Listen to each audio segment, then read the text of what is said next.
राजनीति मेरे लिए एक फुल टाइम जॉब नहीं है।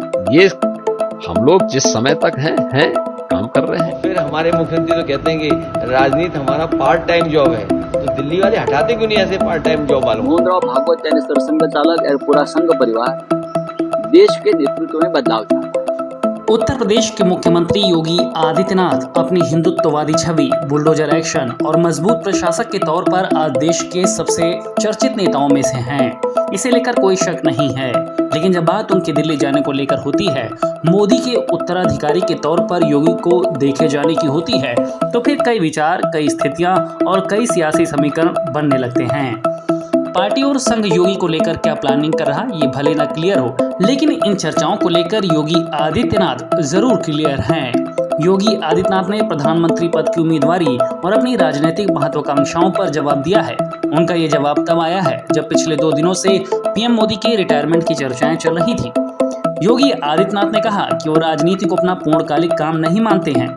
योगी आदित्यनाथ से पूछा गया, आरएसएस आपको पसंद करती है, मोदी जी आपको पसंद करते हैं, आपको उपयोगी कहते हैं, इस देश का एक बहुत बड़ा तबका आपको प्रधानमंत्री के रूप में देखना चाहता है, कभी न कभी तो इसके बारे में आप क्या कहेंगे? इस प्रश्न का सधा जवाब देते हुए योगी आदित्यनाथ ने कहा कि वो राजनीति को अपना पूर्णकालिक पेशा नहीं मानते। यूपी सीएम योगी आदित्यनाथ ने कहा, देखिए मैं उत्तर प्रदेश का मुख्यमंत्री हूँ, उत्तर प्रदेश की जनता के लिए पार्टी ने मुझे यहाँ लगाया है और राजनीति मेरे लिए एक फुल टाइम जॉब नहीं है। ठीक है, इस समय हम यहाँ काम कर रहे हैं, लेकिन मैं वास्तव में एक योगी हूँ, देश का मुख्यमंत्री हूँ। यहाँ पे उत्तर प्रदेश की जनता के लिए पार्टी ने मुझे यहाँ लगाया है और राजनीति मेरे लिए एक फुल टाइम जॉब नहीं है। और ठीक है, इस समय हम यहाँ काम कर रहे हैं, लेकिन मैं वास्तव में हूं तो एक योगी। अपने भविष्य की राजनीतिक संभावनाओं को खुला रखते हुए उन्होंने कहा, हम लोग जिस समय तक हैं काम कर रहे हैं, इसकी भी एक समय सीमा होगी। तो ये हम लोग जिस समय तक हैं काम कर रहे हैं, तो ये हम लोग जिस समय तक हैं काम कर रहे हैं। प्रधानमंत्री नरेंद्र मोदी ने हाल ही में नागपुर स्थित आरएसएस मुख्यालय का दौरा किया था। इसके बाद विपक्षी दल इस बारे में चर्चा कर रहे हैं। राज्यसभा सांसद संजय राउत ने पीएम मोदी के संघ मुख्यालय के दौरे के बाद कहा था कि आरएसएस अब राष्ट्रीय स्तर पर नेतृत्व में बदलाव चाहती है। संघ ही अब अगले प्रधानमंत्री का चुनाव करेगा और वो महाराष्ट्र से होगा। मोहनराव भागवत यानी सरसंघ चालक और पूरा संघ परिवार देश के नेतृत्व में बदलाव चाहता है। अब मोदी जी का समय खत्म हो गया है और देश में बदलाव चाहता है और बीजेपी का राष्ट्रीय अध्यक्ष भी अपने मर्जी से चुनना चाहता है। एक धड़ा ये बात भी स्थापित करने में लगा रहता है कि योगी आदित्यनाथ की केंद्रीय नेतृत्व से नहीं बनती। इस पर भी योगी ने अपनी बात रखी। यूपी के मुख्यमंत्री ने कहा कि मतभेदों का सवाल कहां से आता है, आखिर मैं पार्टी की वजह से ही यहाँ बैठा हूँ। अगर केंद्रीय नेताओं से मेरे मतभेद हैं तो क्या मैं यहाँ बैठा रहूंगा?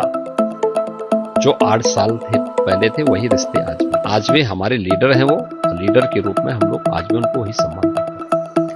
योगी आदित्यनाथ कह रहे हैं कि राजनीति में लंबी पारी खेलने का उनका कोई इरादा नहीं है और ना ही वो ऐसा करने वाले हैं और एक दिन अपने मठ लौट जाएंगे। पर सवाल ये है कि योगी आदित्यनाथ आखिर क्या संदेश दे रहे हैं और ये संदेश किसके लिए है? क्या योगी आदित्यनाथ लखनऊ से ही गोरखपुर के मठ लौट जाएंगे या दिल्ली पहुंचने के बाद? दिल्ली तो वो पहले भी जाते रहे हैं गोरखपुर के सांसद के तौर में, लेकिन काफी दिनों से उनके समर्थक योगी आदित्यनाथ को देश के अगले प्रधानमंत्री के रूप में देखना चाहते हैं। बीच बीच में ऐसे सर्वे भी हुए जिनमें लोग योगी आदित्यनाथ और अमित शाह दोनों को अपने अपने हिसाब से प्रधानमंत्री नरेंद्र मोदी का उत्तराधिकारी बताते रहते हैं। सवाल ये उठता है कि क्या योगी आदित्यनाथ की राजनीति सिर्फ उत्तर प्रदेश तक ही सीमित है? देश भर में होने वाले चुनाव में बीजेपी के सारे मुख्यमंत्री चुनाव कैंपेन में हिस्सा लेते हैं, लेकिन हेडलाइन तो योगी आदित्यनाथ ही बनाते हैं और हर जगह उनकी मौजूदगी का अलग महत्व होता है। योगी आदित्यनाथ जब बटेंगे तो कटेंगे नारा देते हैं तो झारखंड और हरियाणा से लेकर महाराष्ट्र तक गूंजता है। वो बांग्लादेश से लेकर बलूचिस्तान तक अंतर्राष्ट्रीय मसलों पर अपनी राय देते हैं और उसे हाथों हाथ लिया जाता है। फिर कैसे मान लिया जाए कि वो यूपी तक ही सीमित है और आगे भी यूपी में ही रहना चाहते हैं? आप योगी के इस बयान को लेकर क्या सोचते हैं? हमें कमेंट करके जरूर बताइए।